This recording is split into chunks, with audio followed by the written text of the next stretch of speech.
All right, thank you, An. So it's great to be here and at this wonderful university. Yeah, I had to get up 5 minutes earlier this morning. So I'm going to be talking about a application of quantum simulation using atoms, and this is the simulation of electrons and one-dimensional wires. So there's been a lot of people involved in this, and I kind of want to acknowledge them first. There's a group of experimentalists here at Rice, and some of them are here. Ruin Senaratnet, Daniel Mazos, Yating Achir, and Sung-Lin Yang.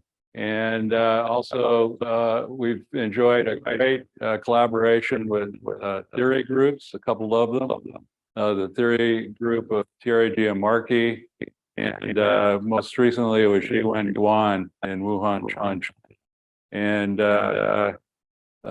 also with Pu here at Rice. So I think that I believe that quantum simulation with ultra cold atom kind of a golden era right now.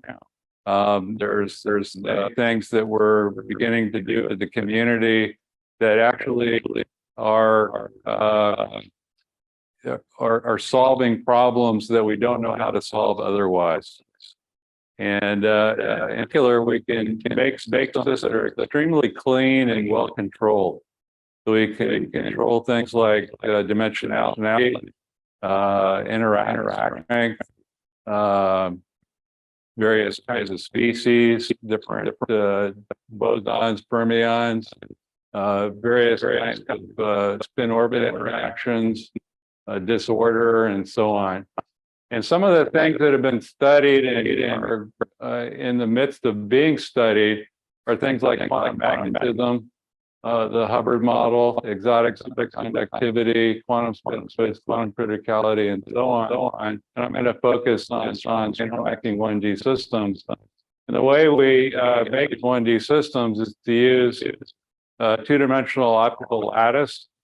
So this is a way of imposing a potential on the atoms optically. So using interference of two scanning waves, you can make a 2D of one-dimensional tubes. And this is the geometry that I'll be focusing on in this talk. So in quantum simulations, we're realizing a model system in which atoms are into the electrons. So ionic atoms, in our case, lithium-6. And lithium-6 is a composite fermion and can then stand in for the electrons in the real systems, in the real material. In our case, in lithium-6, we're using the two lowest hyperfine sublevels, actually the three lowest hyperfine sublevels. And you can identify these as a quasi-spin atoms. Call this one, for example, spin up, and this one spin down. Has nothing to do with their real spin. They're in different Zeeman sublevels corresponding to different nuclear spin projections, which are essentially irrelevant. But it's the interactions of these two atoms can be controlled by the so-called Feshbach resonance. So Feshbach resonance is one of the greatest things to have happened to this field, really, because it enabled us to tune arbitrarily, almost with some constraints, the interaction between the atoms using a magnetic field.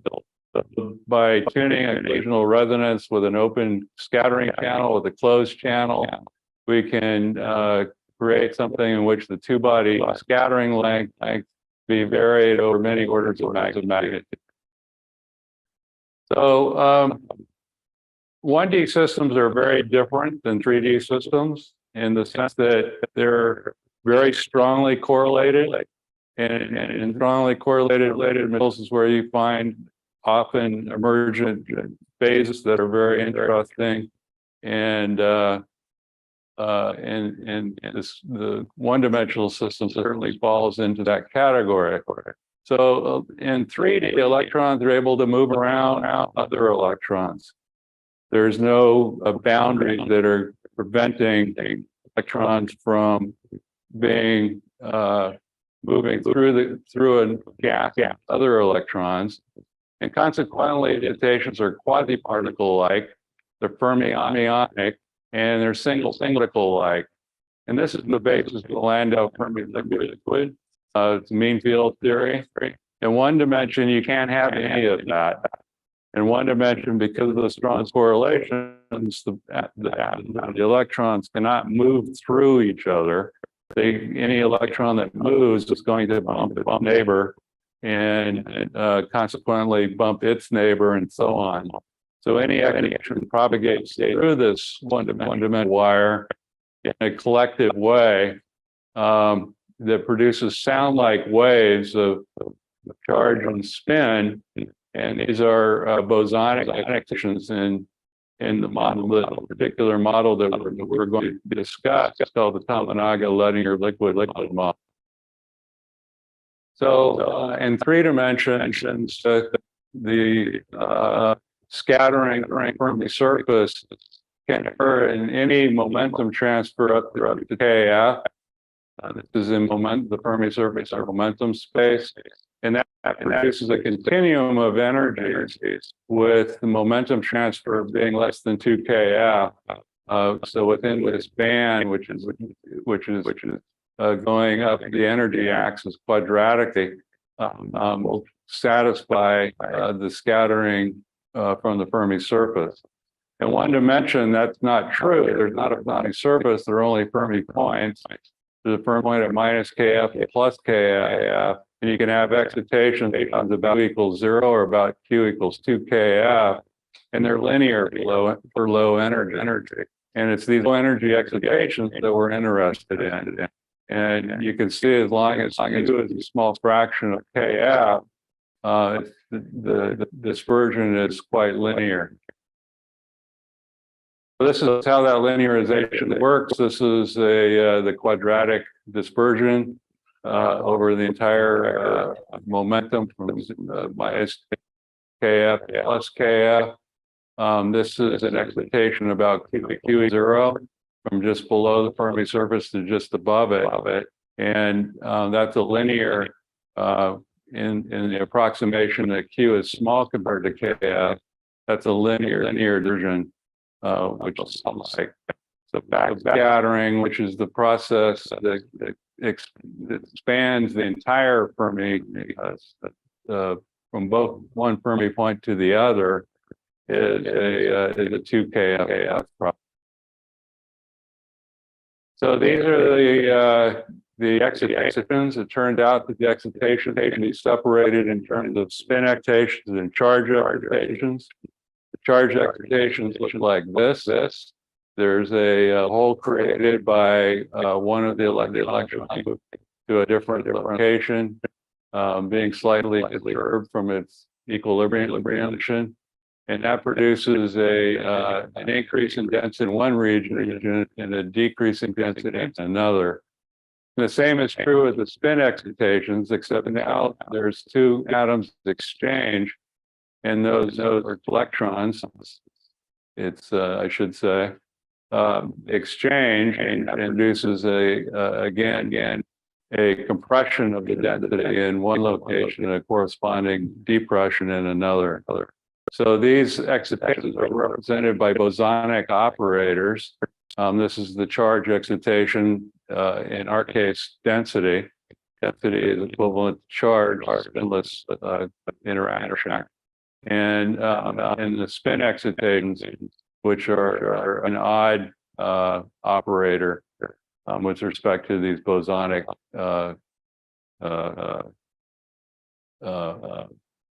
operators. So it turns out that the charge momentum is perturbed by interactions. This gamma is the Luttinger parameter. It's related to the density in the atomic case, the 3D scattering length. And you see that these excitations, in the case of charge, as a function of momentum, actually speed up relative to the Fermi velocity at 0 K. And whereas the spin is actually decreases in speed. So you have this weird phenomena that the spin excitations propagate at different speed than do in charge excitations. So the spin excitations are move more slowly. It's a softer interaction than is the case of the two identical fermions in which there is a slight suppression of their interaction. So they don't interact and they can't get close to one another, and produces an increasing velocity of K.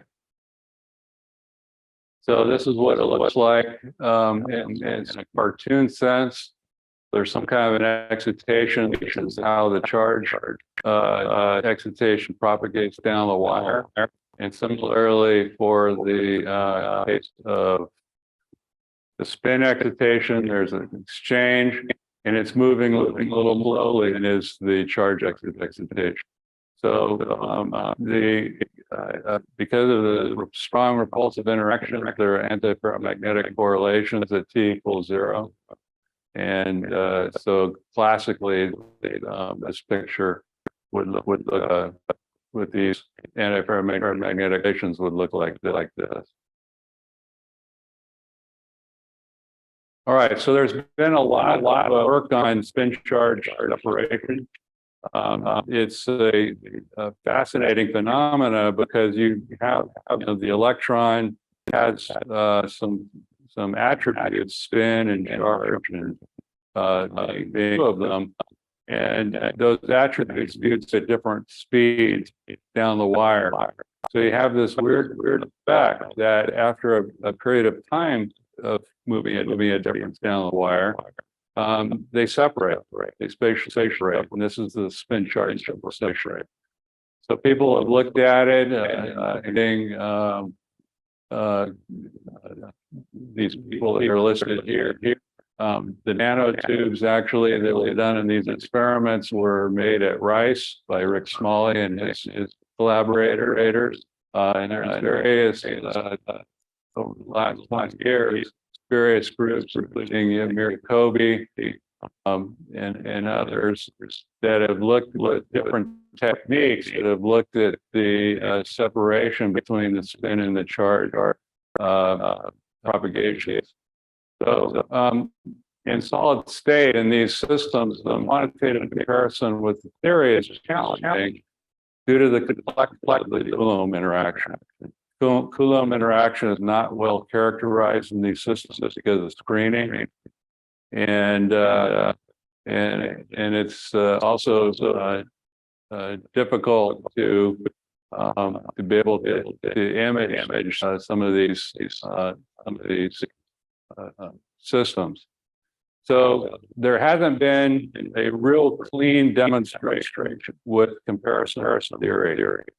And this is the thing that we were interested in doing because of the capability of ultra cold atoms.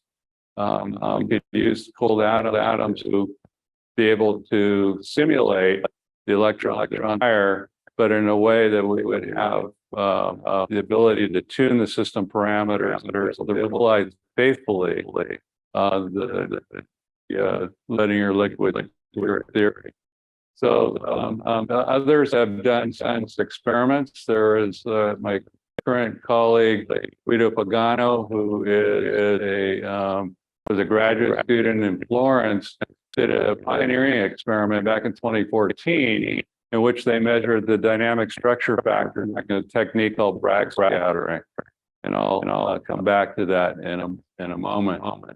And unfortunately, the atom it had, which was ytterbium, there was no Feshbach resonance, and it was difficult to resolve the new spins optically, and in fact, not possible to do that. So they're unable to excite a spin mode. So they were able to measure the structure factor of the charge mode, and that's what this is. It turns out that the excitation strength is related to the dynamic structure factor.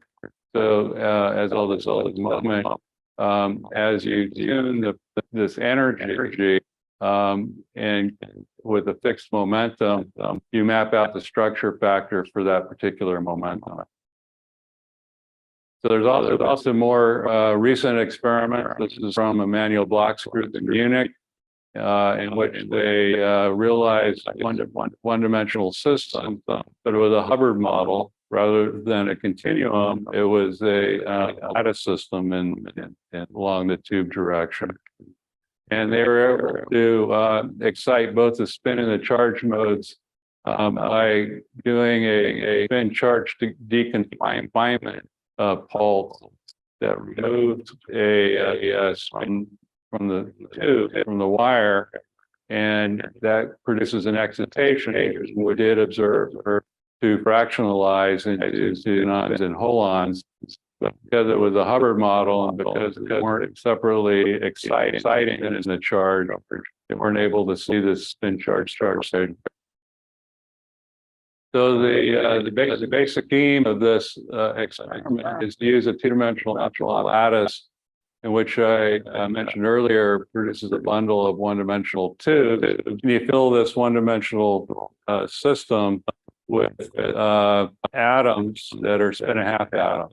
They correspond to two different hyperfine levels of the lithium atom. So Bragg spectroscopy works by imparting momentum, which is related to the momentum of a laser. Let's assume that the momentum of the laser of the two beams is exactly the same, and the two beams are at some angle theta with respect to the angle of the direction of the tube of the wire. And so it turns out that the Q is equal to the sine of the twice this angle, I guess, times the momentum of the laser. And so that fixes Q, and you can change the relative frequency between these two beams, change omega 1 minus omega 2, and this is kind of typically in the kilohertz range or so. So for us, this angle corresponded to about 4.5 degrees, in which case the momentum transfer was about 0.2 of the Fermi momentum. Bragg spectroscopy is a well-used technique in this field. It's Bragg spectroscopy with fermions. It's been pioneered by Chris Bales at Swinburne University and Nardo Polani's group, Florence. So the issue then is to divide the way that you can excite the charge density wave separately from the spin density wave. And so the way we do this is to detune the Bragg's bar from these two spin up and spin down sublevels of the atom. And by detuning it far, both of these spin states get an equal kick, and that produces a charge excitation. The spin excitation is a little bit tricky because you can tune the laser halfway in between the energy that would be resonant with the up and down spins, but the excitation is small. And correspondingly, there's a large component of spontaneous emission that's unwanted. You don't want the spontaneous emission because it's incoherent. And there it is. So the way we take data is we image all of these this bundle of tubes. So this is all maybe about 100,000 atoms that get imaged first without a Bragg pulse, and then with a Bragg pulse, and you can see what the Bragg pulse is doing. The distribution, there's some momentum given to some of the atoms, and those atoms then are kicked out of the distribution, and we subtract the reference shot, the shot with the Bragg pulse with the two laser beams, and by subtracting the two, you get the residual pulse, which corresponds to the atoms that are removed. So the blue are where the atoms came from, and the red are where the atoms have gone to. So this is the signal. Then this the red line here, the tube axis is in this direction, and so by taking a line, integrated line density, you can see the Bragg signal here is this little peak, which is the difference between the bigger signals corresponding to the line densities of this reference frame with and without the Bragg pulse. So it turns out that the momentum that's scattered by the gas is related to the dynamic structure factor. In fact, it's directly proportional to it. And the dynamic structure factor gives you all the correlations, the spin correlations, and the density correlations of the charge. And so you can measure that and get exactly the information that you want to extract. So we did that early in 2018. We did that for the charge mode. In fact, this data is from 2018. But because of the problem that I discussed with the spontaneous emission, we weren't able to excite the spin mode. Yeah, 2 minutes. Oh my gosh. I will speed up. So to do this, we used the trick. Instead of using the 2p excited state of lithium, we used the 3p excited state. 3p excited state is far enough, the excitation is in the ultraviolet, and so this line width of this transition is about 10 times less than the principal transition from the 2s to 2p state. So we use this 2p state for measuring the charge structure factor and the UV transition of measuring the spin. So this is the data. This is the spin charge structure factors. The red data is charge and the blue spin. And these are the two-body scattering lengths that correspond to the interaction. So this is a non-interacting gas, it's an ideal gas with zero scattering length, and this is a strongly interacting gas, 500 Bohr scattering length. In terms of Luttinger parameters, this is about 3 or 4 in a natural unit. All right. So okay. Importantly, I should also mention that the subline sponded theory was done by Han and by Ji Wen's group that includes local density approximation to account for the density variation in homogeneous density and beta ansatz. And the only free parameters in this fit of the theory to the data is the temperature and the overall scale. The result of the measurements is again strength along this axis and lead linear parameter along the same axis, going out to about 4. So this is getting into the strongly interacting regime, and this is in the non-interacting regime. And the dashed line is again the theory, and both for the spin mode and for the charge mode. And you can see quite clearly the very good precision that there is good agreement of the theory and the experiment, and there is quite a variation here in terms of the speed of the mode. Spin modes being about 30 or 40% less than the speed of the charge mode. So we noticed that there was a quite a difference in the width of the alpha momentum. So this is the pictures that I showed before, where the reference frame from the Bragg scattered atoms, and the residual red lines respond to the Bragg signal. Now, if you notice, there for a non-interacting gas, both the spin and the charge mode are essentially the same. In particular, we're characterizing the width of the outcoupled distributions by this parameter D. And you can see that when we get to strong interactions, that it is really quite different, particularly for the spin mode. And in fact, D plotted for both the spin mode in blue and the charge mode in red. And you can see in the case of the spin mode, as you go up in interaction strength, there is quite a increase, quite a bit of dispersion in this excitation. So this is coming about non-linearities, and I'm hurrying. And my clicker killing me.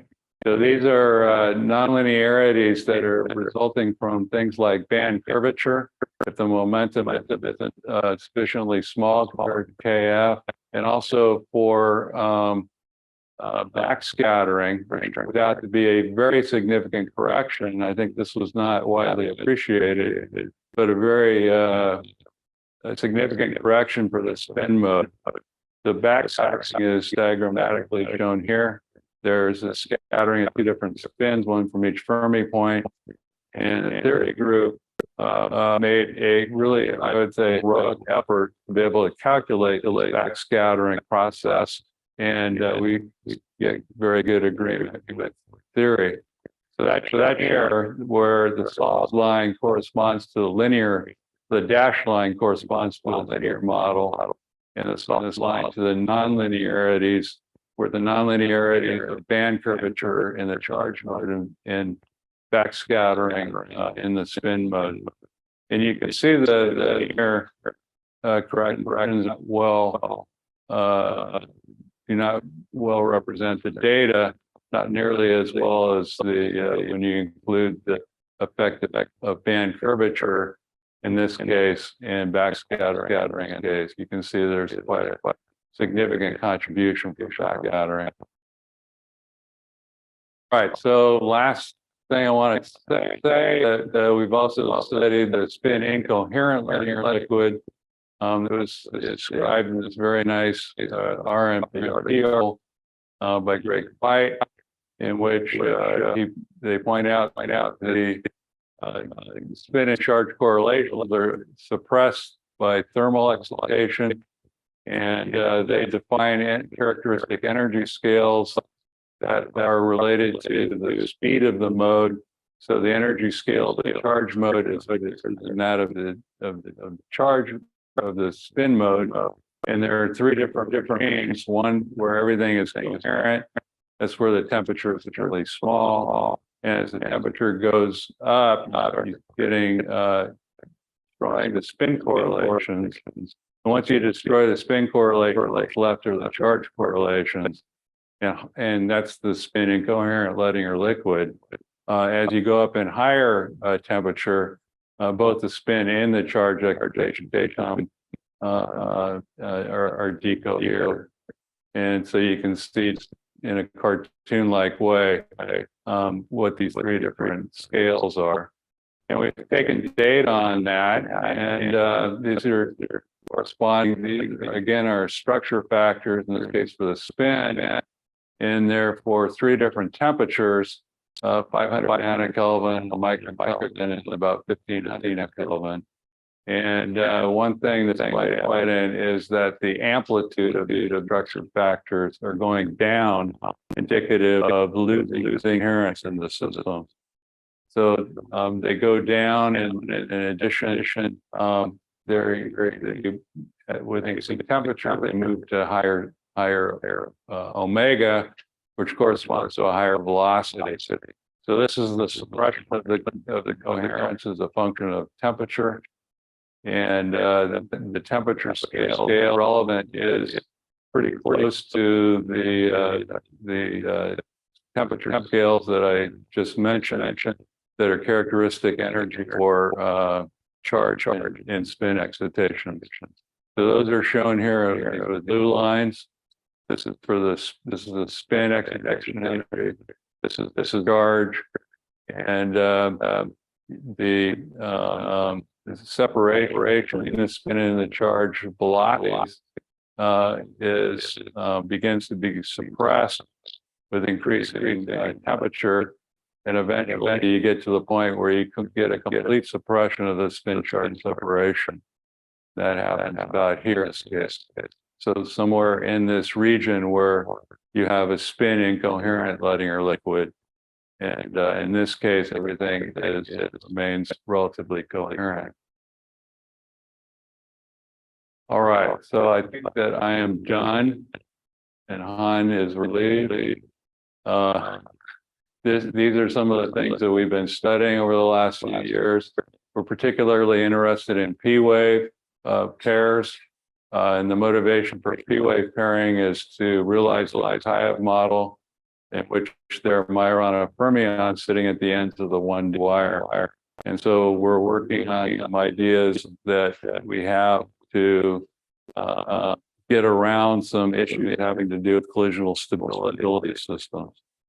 And that is it, except for, let me acknowledge the people who did the work. This is Ruin, and Danielle is in the audience, soon to be at the University of Chicago, as soon as he defends these people. And the theory colleagues, Xiwing Guan, Han Pun, Gary Giamarchi, and P. Wattis. Thank you very much.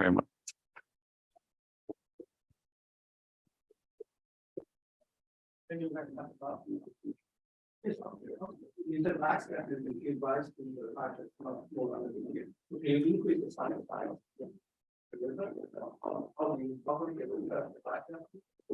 So the backscattering is apparently a Q effect. So it goes up as the momentum transfer cubed. And so the way of suppressing it is to get ever smaller momentum transfers. And that's true with the band curvature as well, which is Q squared. There's not a lot of work on the backscattering, the rate of backscattering, and I think that it's been overlooked, and Ruin and the theorists on our team have figured out that it is actually a very significant effect for the spin mode.